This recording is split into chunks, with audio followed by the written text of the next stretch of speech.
buenos días. Estamos en la 5ª edición del podcast Diario de a Bordo que emite Flaxo Radio, en el cual se difunden los resultados de las investigaciones que se realizan en Flaxo Ecuador. En esta ocasión vamos a compartir el podcast con Daniela de la Fuente del Gobierno Provincial de Manabí, que ha participado en el estudio que hemos llevado a cabo para la DBB respecto a iniciativas y políticas públicas dirigidas para la población joven y adulta que tienen trayectorias educativas interrumpidas. En estos podcasts, hemos tratado de invitar a tanto instituciones del gobierno central, gobiernos seccionales, organizaciones de la sociedad civil y de la cooperación internacional que tienen experiencia en esta temática con el fin de poder contar con voces de diferentes sectores respecto a esta problemática o esta temática, mejor dicho. Bueno, para iniciar pues con la entrevista vamos a dar las gracias a Daniela de la Fuente. Ella es jefa de la Unidad Técnica de Prevención y Erradicación de la Violencia Basada en Género, Movilidad Humana y Salud Mental, que pertenece a la Dirección de Desarrollo Humano, como les decía, del Gobierno Autónomo Descentralizado de la provincia de Manabí. Daniela, gracias por estar aquí con nosotros. Y cuéntanos, por favor, un poco más de esta unidad técnica en la que trabajas, justamente qué trabajo llevan a cabo, con qué poblaciones trabajan también y hace cuánto tiempo también estás en esas funciones. Hola, Sole, muchísimas gracias por la invitación. Bueno, sí, nosotros desde la Prefectura de Manabí, esta unidad fue creada a partir de una ordenanza para la prevención y erradicación de la violencia basada en género. En esta ordenanza se determina la necesidad que existe en el orgánico funcional, alguna instancia que pudiese dar respuesta a la problemática de violencia basada en género que existe en la provincia de Manabí, con presupuestos asignados, con equipos de profesionales asignados. Es en una primera fase, por llamarlo así, y luego se vio la necesidad de que esta unidad también trabajara en temas de movilidad humana, entendiendo las interseccionalidades que existe entre el enfoque de género, el enfoque de derechos humanos y también la problemática existente en la movilidad, debido a que veíamos que muchas de nuestras usuarias de los servicios de protección de violencia basada en género pertenecían a población en movilidad humana. Desde allí hay esta lógica de que sea nuestra unidad la que empieza a trabajar también y que cuente directamente con presupuestos asignados y equipo asignado para el desarrollo de todas las acciones, actividades, estrategias, proyectos y programas que pudiesen beneficiar a la población en movilidad humana. Como te indico, esto fue creado hace aproximadamente unos 3 años ya. Sin embargo, sí existían proyectos previos a la creación de la unidad. La creación de la unidad fue una formalización de un trabajo que se venía realizando previamente, y esto indudablemente no podría haber sido realidad si no existiese una férrea voluntad política de trabajar en temas de derechos humanos, sobre todo aquellos sectores que son más vulnerables, como son las mujeres y la población migrante.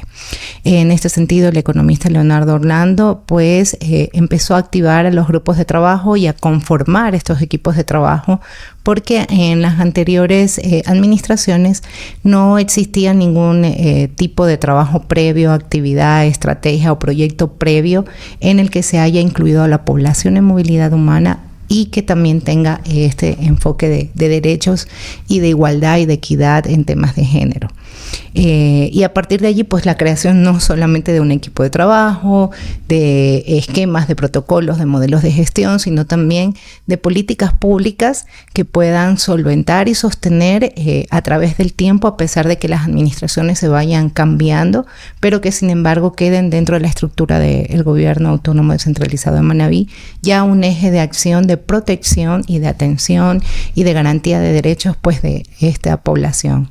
Un poco esto es lo que nosotros lo que realizamos dentro de la unidad es pues la ejecución de proyectos, de programas, de estrategias, articulación interinstitucional con los sistemas de protección, con los sistemas de cooperación internacional también, para ir viendo cuáles son las necesidades de la población dentro de nuestra provincia, para de alguna manera, a través de las competencias que tenemos en la prefectura, poder ir dando respuesta, pero no solamente de forma aislada, sino de forma articulada con todos los actores que tenemos dentro de la provincia. Muchas gracias, Daniela, por contextualizarnos y contarnos un poquito pues los antecedentes de la unidad técnica en la que trabajas. Y también con el fin de situarnos, de situar esta conversación que vamos a tener, sí es importante que nos indiques ¿cómo está cómo le ven ustedes desde ahí, desde la prefectura, a la población en situación de movilidad humana en Manabí? Sabemos que desde la llegada intensa que hubo entre 2015 y 2017, pues ha habido unas transformaciones también bastante aceleradas en esta población y en territorio, pues igual tiene sus particularidades. En Manabí, ¿cómo se produce esto? Bueno, como tú lo indicas, existieron como unas 2-3 olas migratorias bastante fuertes en nuestra provincia, porque Manabí constituía la tercera provincia con mayor número de población migrante que pasaba. En una primera instancia, la gran mayoría buscaba solamente pasar por Manabí para dirigirse sobre todo hacia el sur, y entraban desde el norte por Esmeraldas, por Pedernales o por el Carmen, iban siguiendo sus flujos migratorios en Manta, especialmente por las condiciones económicas que mantiene el puerto de Manta, donde se concentraba mayoritariamente la población en movilidad, y luego seguían su curso. Pero luego existía una dinámica también en la que la gran mayoría de población que iba transitando por nuestra provincia tenía intención de residir directamente en nuestra provincia, principalmente en la zona de Manta, Jaramillo, Montecristi también. O sea, esos 3 cantones que están bastante unidos territorialmente, pues constituían pues el lugar donde mayoritariamente había este deseo de quedarse, de residir en estos espacios. También respondiendo a una particularidad que tiene Manabí, que es que en los años 80 existió un flujo migratorio muy importante de población manabita, hacia Venezuela. Entonces mucha de la población que estaba viniendo respondía a unas segundas, terceras generaciones de esa población migrante que había ido hacia Venezuela, que son manabitas. Uh-huh. Entonces habían ciertos vínculos y lazos que unían a estos dos pueblos en este deseo de buscar pues una vida mejor, que es lo que realmente mueve a la población a salir de sus territorios y moverse hacia otros territorios. Actualmente pues las condiciones migratorias han cambiado muchísimo. Seguimos teniendo mucha presencia de población en movilidad humana externa, por esta lógica de querer residir en Manabí. Pero también ahora vemos que el flujo está yendo hacia afuera, no solamente de población en movilidad humana que ya estaba residiendo en nuestra provincia, sino también de población ecuatoriana, de población manabita que tiene la intención de salir del país en búsqueda, como te indico, de mejores condiciones de vida debido a las situaciones no solo económicas, sino también las situaciones de inseguridad que están existiendo en nuestra provincia. Somos yo diría que la segunda o la tercera con mayor índice de muertes violentas, y por lo tanto la población también está buscando otras alternativas de poder vivir en paz. Y vivir en paz no solamente es el que tengamos la seguridad de que no nos va a pasar nada en la calle, sino que también tener la seguridad de que podemos alimentar a nuestras familias y de que podemos acceder y hacer ejercicio de los derechos. Uh-huh. Muchas gracias, Daniela. En este sentido, entonces, y con esta población en específico, cuéntanos desde el gobierno provincial de Pichincha y desde la unidad técnica que diriges, ¿qué tipo de iniciativas han llevado a cabo con esta población en movilidad humana, ¿no? Igual, la pregunta es para personas inmigrantes nos has conversado, sobre todo de personas venezolanas, pero también en estos vínculos que en algún punto también hay población retornada, no solamente son sus hijos, sus nietos tal vez, sino personas que migraron, ecuatorianas, y que después de varios años regresan al territorio en donde nacieron. Entonces ahí cuéntanos qué tipo de programas, de acciones, cómo se han contactado, cómo han identificado esta población. Bueno, dentro de nuestra unidad tenemos como unas líneas de acción que vendrían a ser pues las de protección, que es esta protección emergente en acciones. Sobre todo nosotros nos centramos en temas de protección a la vida, en primera instancia, que vendría a ser como ayuda humanitaria en el caso de que la población lo necesitase por alguna problemática específica como incendios, inundaciones, etcétera, en la que también la población en movilidad humana sufre, no solamente la población manabita, sino que entendiendo un poco la lógica que nosotros utilizamos es que no existe una separación o una división de la población que es migrante o migrante retornada de la población que se encuentra dentro de la provincia. ¿Por qué? Porque las necesidades nos unen realmente, o sea, la necesidad de subsistencia, la necesidad de protección, la necesidad de alimentación, etcétera, nos une. Sin embargo, no olvidamos que debemos de tener un enfoque y una interseccionalidad, porque hay muchísimo más vulneración de nuestros derechos en cuanto estamos en alguna de estas desigualdades, como es ser población migrante, o como es ser mujer, o como es ser niño, niña, o una persona con discapacidad, entre otras interseccionalidades.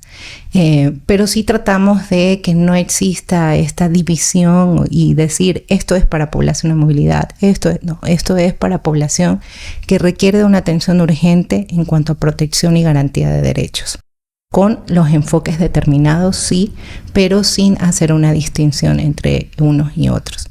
En ese sentido, pues tenemos estos temas de protección que vendrían a ser sobre todo acogimiento a víctimas de violencia, temas de atención psicológica, atención acompañamiento para los procesos legales, no solamente para los estados migratorios, sino para cualquier otro proceso legal que pudiese darse, sobre todo en entornos de violencia, en víctimas de violencia que tienen dificultad para poder tener las custodias completas de sus hijos cuando viven, cuando ellas son las que están en población en movilidad y sus parejas son ecuatorianos. Ahí hay grandes dificultades también. Entonces hacemos un acompañamiento legal, hacemos el acompañamiento psicológico de trabajo social en el caso de que se tuviese que dar, y nosotros nos dedicamos sobre todo en estos temas de protección a la gestión de casos que sean que necesiten de la intervención del sistema de protección ya más provincial. Desde allí nosotros gestionamos el caso desde el inicio hasta que cada una de las instituciones del sistema de protección, bajo sus competencias, pueden dar respuesta a los riesgos y necesidades identificadas por el equipo de trabajo. Eso mayoritariamente es lo que realizamos en entornos de protección. Pero luego existe también otra línea de acción, que es la ejecución de proyectos y programas, que lo realizamos bajo convenios con otras instituciones. Principalmente hemos tenido convenios con OIM, estrategias con ACNUR en temas de formación, en temas también de ayudas humanitarias, entregas de kits, etcétera. Pero sobre todo uno de los proyectos que mayoritariamente hemos mantenido y que tenemos ha sido el de fortalecimiento de capacidades técnicas, dirigido principalmente a la población en movilidad humana en 3 cantones principalmente de nuestra provincia, que fue Puerto Viejo, Pedernales y Manta. Y desde allí esto pues coordinado y de la mano con OIM, que pues gracias a esta lógica de cooperación internacional y entender que en nuestro territorio pues había una necesidad, pudimos ejecutar este proyecto. Y otras líneas de acción que tenemos pues es ya protección en la infancia, que se van dando como interseccionalizando en los demás diferentes proyectos y programas que mantenemos dentro de la Dirección de Desarrollo Humano. Muy bien, muchas gracias. Bueno, pues como este podcast tiene que ver con el estudio que mencioné que habíamos realizado, ¿no es cierto?, respecto a políticas e iniciativas de educación para jóvenes y adultos, sí sería importante que nos cuentes este programa que nos comentas que llevaron a cabo con la OIM de fortalecimiento de capacidades para población migrante. ¿En qué consistió? ¿Trabajaron también con población nacional, tal vez incorporándole al programa?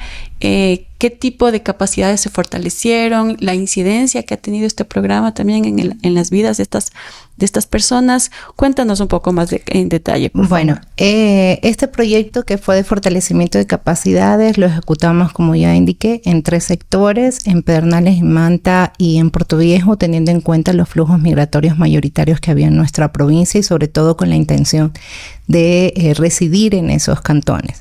El por qué... porque esto de aquí tenía una lógica de integración económica, de integración socioeconómica en estos 3 lugares, con la intención de que la población en acogida y la población en movilidad empiecen a crear vínculos en espacios comunes basado en esto de estas necesidades también comunes, como es la educación, el acceso a procesos formativos. Entonces lo veíamos desde allí. ¿Y cómo surgió? Pues surgió también de ir viendo para dar respuesta a estas necesidades que habíamos recolectado un poco en el trabajo de protección, de gestión de casos, y también en el trabajo conjunto con OIM, que justamente levantó un diagnóstico en esa época en el que él determinaba cuáles eran las barreras en el acceso de formación en la provincia de Manabí. Ese es un documento que lo tiene OIM y que nos sirvió a nosotros también para poder plantear técnicamente el proyecto. Y desde allí, pues, el fortalecimiento de capacidades tiene como 4 aristas. La arista número 1, que es básicamente el de formación. Dentro de la formación habían como teníamos que tener una formación para el fortalecimiento y generación de emprendimientos y que estos sean sostenibles. En este módulo, en realidad fueron como 2-3 módulos que se dieron de contabilidad básica, de planes de negocios, porque en muchas ocasiones se veía como que el trabajo invertido no lo contabilizaban también como un recurso que se había dado. Entonces, el talento humano también, aunque yo sea el dueño de mi emprendimiento, mi tiempo también tiene que ser monetizado. Y pues los planes de negocio podían arrojar ciertos aspectos que tal vez dentro de la contabilidad que tenemos en nuestra cabeza no lo veíamos, justamente para que ellos pudieran hacer una relación entre el costo, beneficio y el gasto.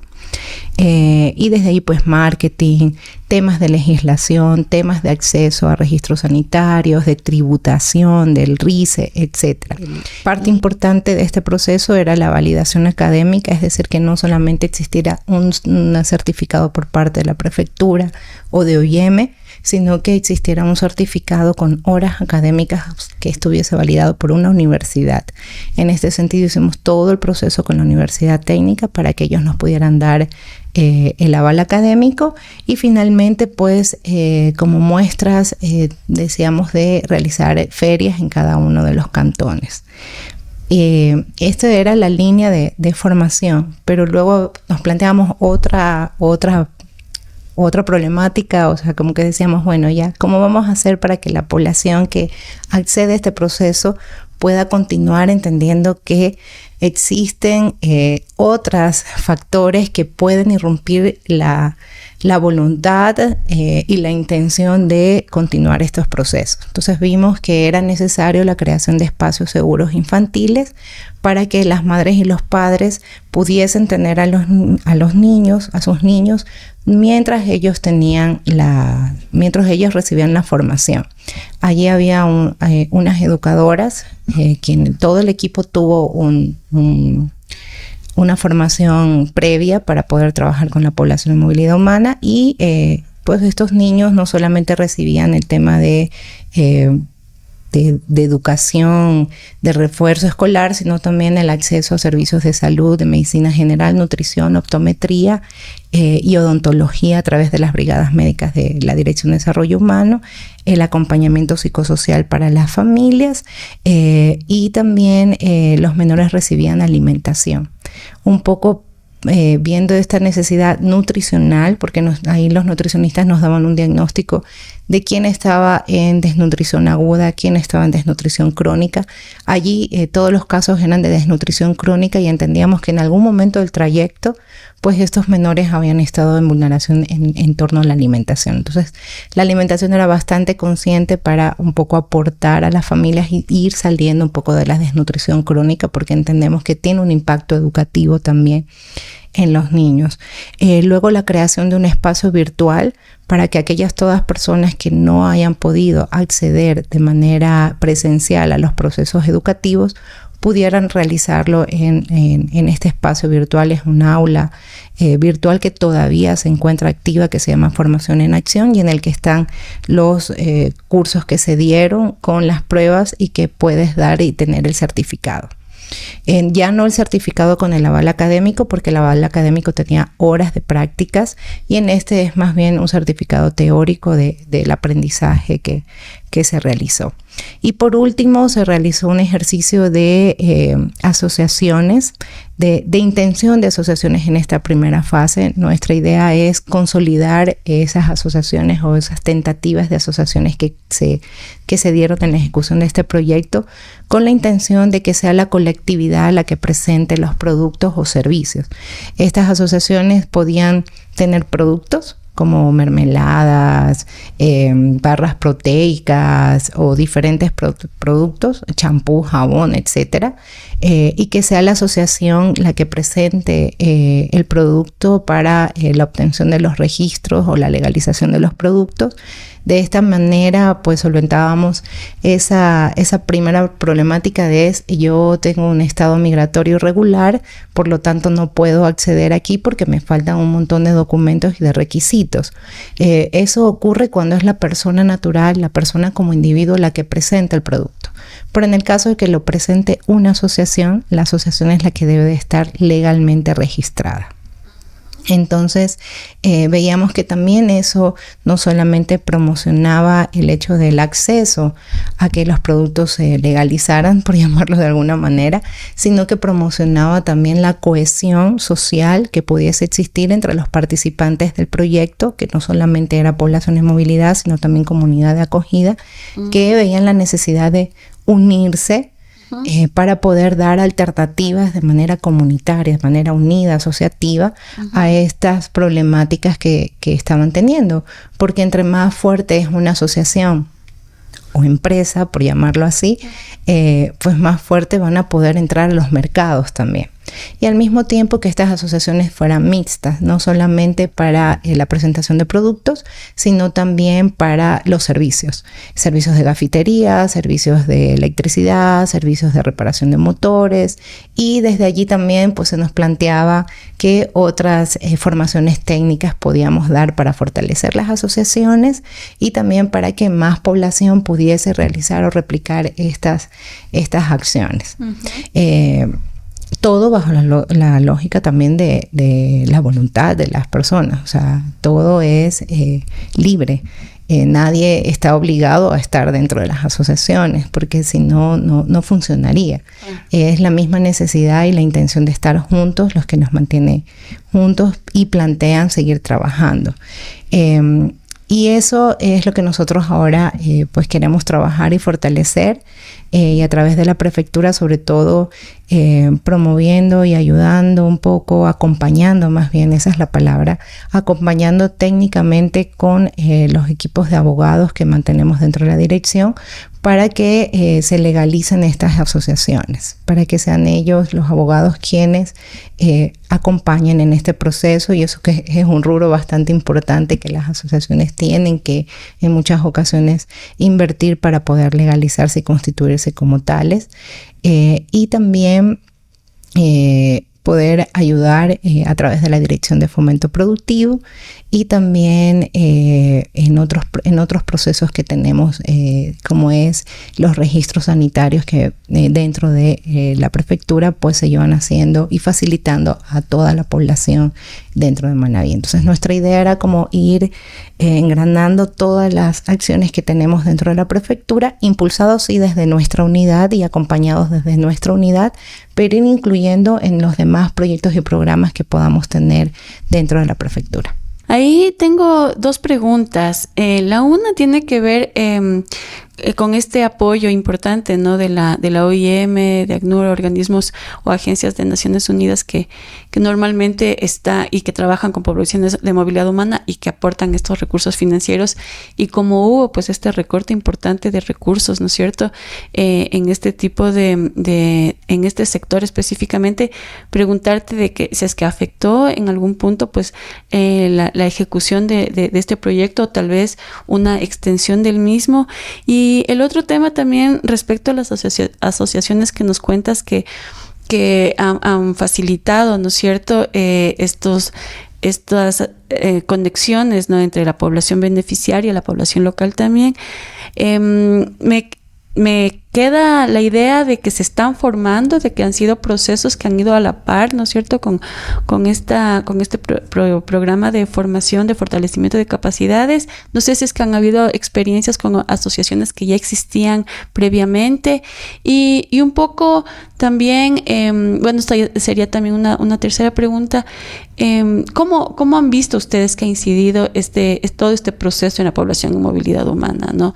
¿Qué ha representado para ellos? Porque también este tipo de proyectos tienen esta lógica de respuesta inmediata, ¿no? Porque la población está en necesidad de generar medios de vida, ¿no es cierto?, de subsistir, como dijiste en algún momento, pero ¿cómo, o sea, si es que se pasó en algún momento de esa situación emergente, si es que les ha permitido ya consolidar una actividad económica, ¿no?, que ya también les estabilice, digamos, en temas tanto económicos, pero también de integración, ¿no?, ahí en estas ciudades donde se implementó el programa.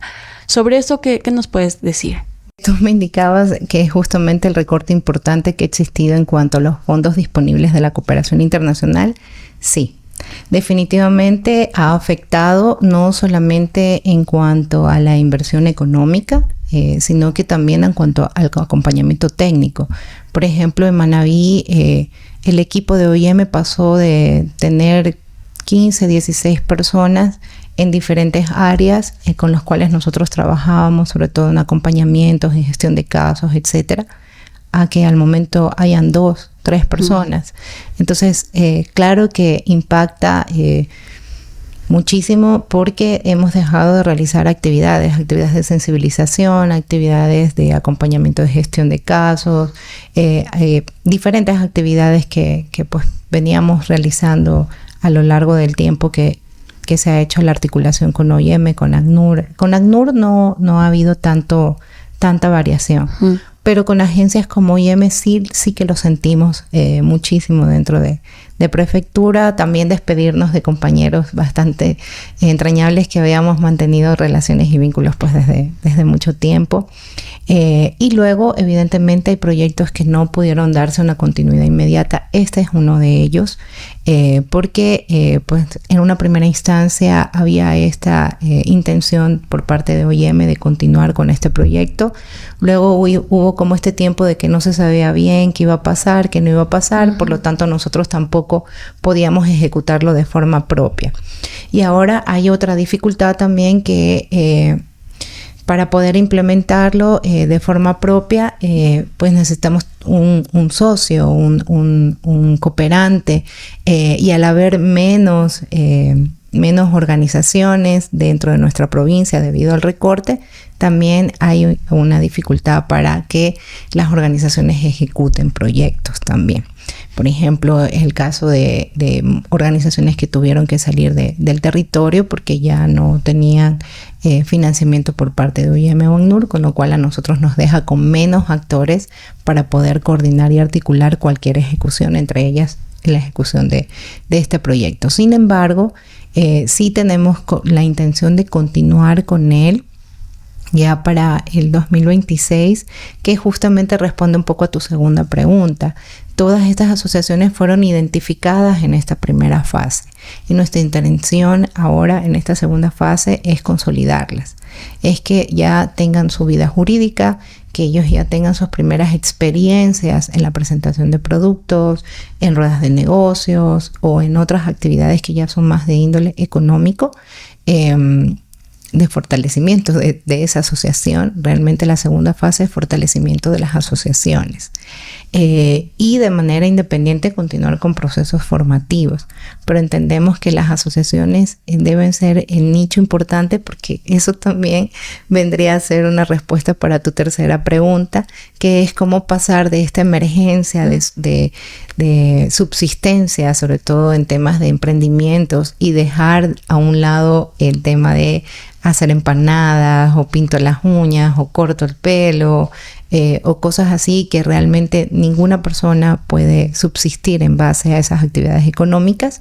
Cómo pasar, cómo dar ese salto, y ahí es donde nosotros apostamos realmente a las asociaciones, no solamente como un vínculo para el tema económico, sino que es un vínculo para el fortalecimiento de la trama social, porque las asociaciones perduran a pesar de que los proyectos ya no existan, mientras que las formaciones técnicas se acaban cuando deja de haber intervención por parte de las agencias que estén en ese momento desarrollando intervenciones. Puede ser gobiernos autónomos, como puede ser cooperación, ONGs o otras. Las asociaciones vendrían a ser una respuesta de sostenibilidad y allí es donde nosotros queríamos apuntar, no solamente para fortalecerlas técnicamente, sino también para fortalecer el tejido social.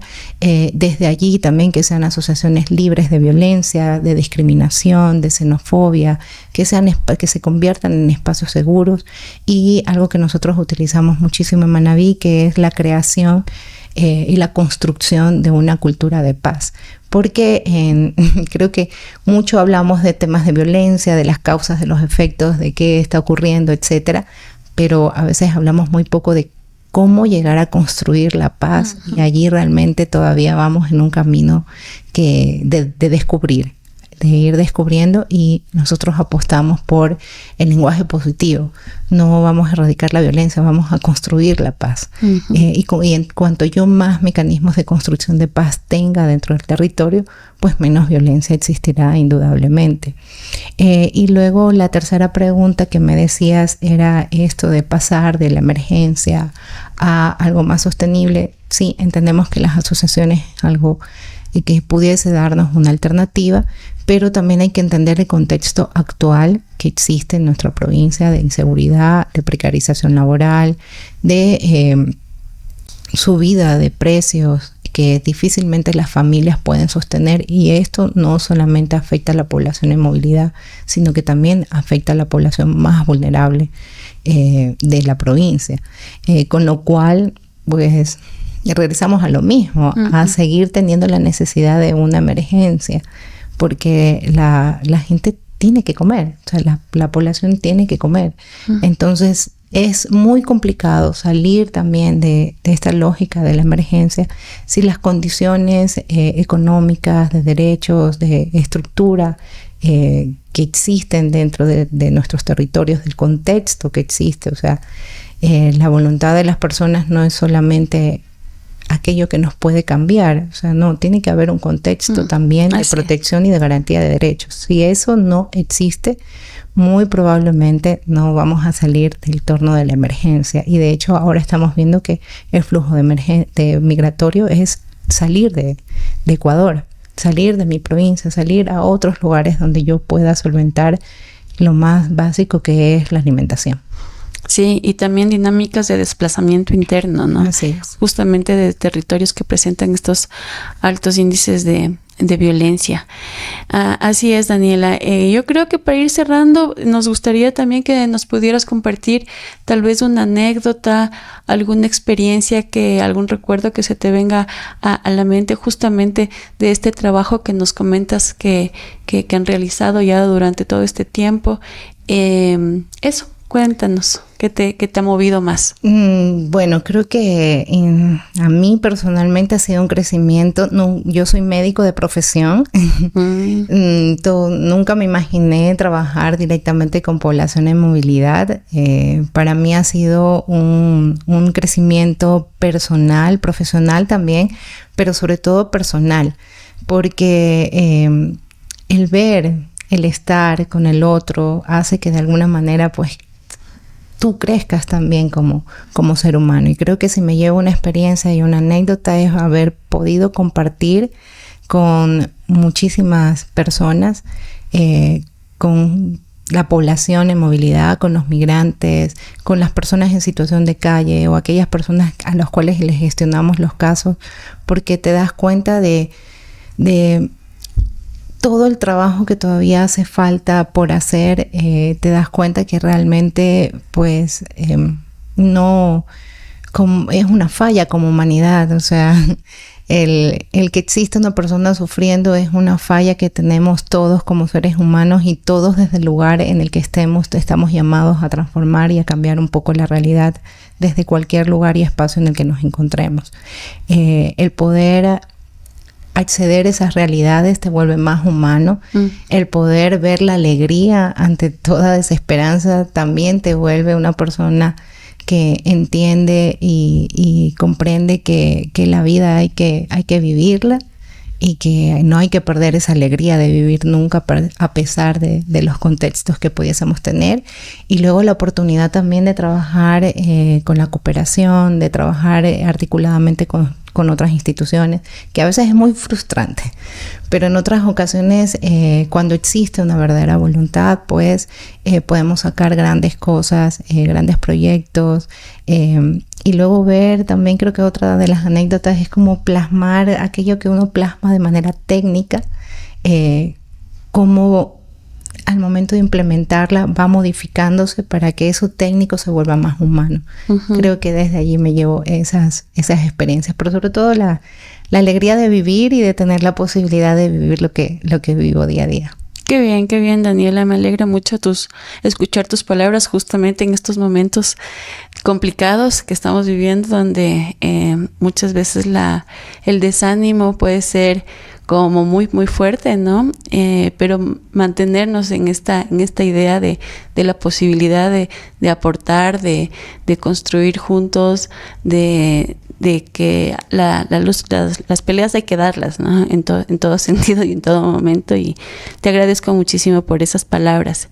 Y sí, también felicitar el trabajo que ha hecho la unidad técnica que diriges en el gobierno provincial de Manabí. Muy interesante, además el enfoque también que tienen acerca de esta sostenibilidad de las acciones que han llevado a cabo, me parece también muy importante, muy válido. Y también me quedo con esta idea de estos contextos continuos de emergencia que vivimos, ¿no? Que no salimos de la emergencia, y no solamente es la población en movilidad humana en lugares como Manabí, más bien eso se está volviendo una continuidad para todas las poblaciones que viven en esa provincia, y es bastante alarmante. Y bueno, pues ahí también mandar un saludo y ánimos y fuerza a toda la población de esa provincia para mantener, ¿no? Para mantener el tejido social, y para no dejar que tal vez otro tipo de situaciones de violencia y también de mentalidades ahí que lo refuerzan, pues prevalezcan, ¿no? Bueno, te agradezco muchísimo. Entonces, por lo pronto hemos terminado este nuevo episodio del podcast de Diario a Bordo. Nos puedes encontrar en YouTube y Spotify como Flaxo Radio bajo el nombre de Diario a Bordo. No te olvides de suscribirte al programa, también de activar la campanita de notificaciones. Síguenos en todas nuestras redes sociales. Este contenido también lo puedes visitar en la página web de Flaxo Radio. El libreto y preproducción estuvieron a cargo de Diana Santos y Soledad Coloma, mi persona, y la postproducción y realización a cargo de Javier Macas Enderica. Hasta el próximo episodio. Gracias.